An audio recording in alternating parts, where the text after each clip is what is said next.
Hey y'all! Hey, we're back. Oh, we've switched modes.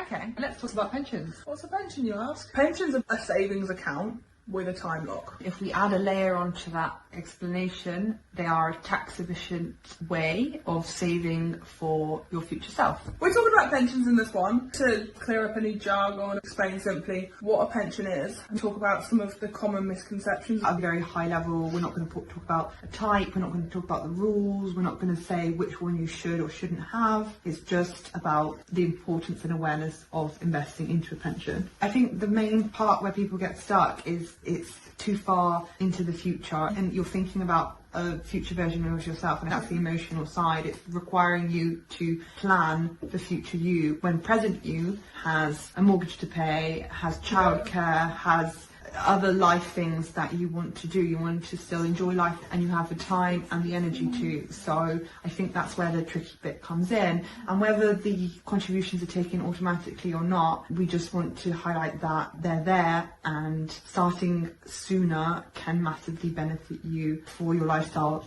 in the future. It's one of those topics that people either avoid completely or just think future me will deal with that. It very much depends on people's circumstances as well. You might not know when you want to retire. But it's not specific to your personal goal. And at that stage, your money isn't working for you the way you want it to work. At the moment, you can access your pension from age 55, but that minimum pension age is changing from age 55 to 57 from April 2028. Apart from the tax advantages that you get from pensions, there's also the long-term compounding. So over the years, that can make a massive difference to how much accumulates within your pension. There's so many options and ways in which you can manage your finances, but each one has a little bit of a trade-off. That trade-off may be more beneficial or risky to your individual circumstance. As an analogy, you would go to the supermarket, you would buy Bananas with the guarantee that you'll be able to get those bananas for life. You can have 5 bananas every month for the rest of your life until you die. There are pros and cons to that. You'll only ever get 5 a month, 5 bananas a month. You can't have more than 5 bananas a month, and you can't have less. You're going to get that no matter what.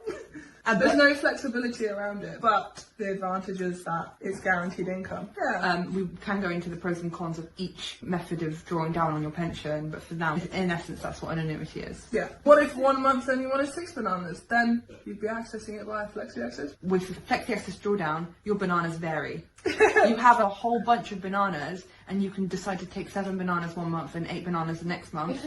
But you also risk your produce going up and down with the investment market. Yeah. So you could run out of bananas way too early. you could gain so many more bananas.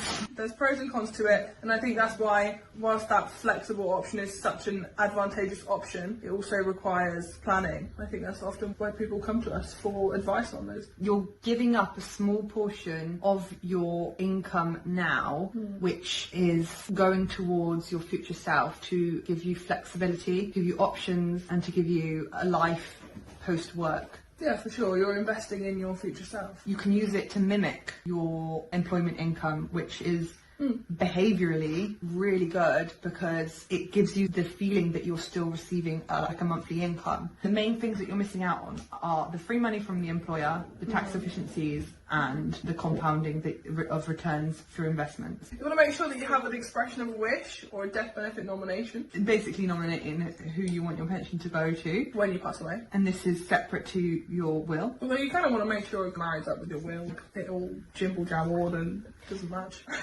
I might not even be alive at that point when I can access it. Which is true. There's nothing to say that you will be. You might be investing in the future you that won't exist. What if you do exist? You might die.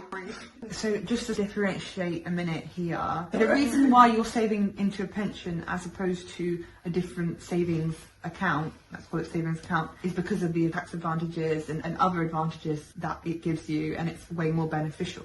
Hence why we call it a pension. And along with its restrictions and limitations, it does provide you with a safer net at that point. But the purpose is always the same. It's to give you future options. More life choices and a form of savings that will compound over time. Thank you so much for listening to this bit on pensions. We are wary that we didn't go into technical detail. Which we don't want to really at this stage. I think we recognise that there's a lot that we would have to. We really wanted to, but We want to. we'd have to hone in on the very specifics, and I don't think that's helpful for this. How do you know what you don't know? How do you know that when you hit a certain threshold income, your annual allowance gets tapered? We're basically saying that you're missing out on a lot if you're not contributing now. And not to mention, there's no capital gains tax on the growth within your pension. But they will now fall into the realms of inheritance tax from 2027. Woo! And that's a whole other topic, isn't it? Because inheritance tax, loads of people use pensions to transfer wealth tax efficiently, and the government has gone and changed the rules.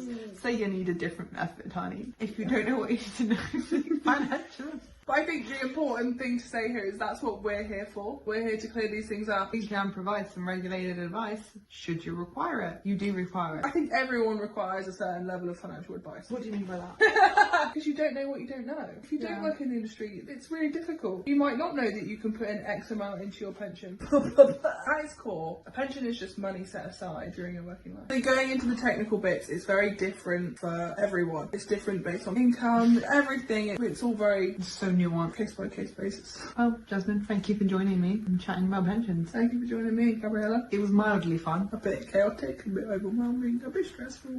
How do you feel about pensions? Pensions are important and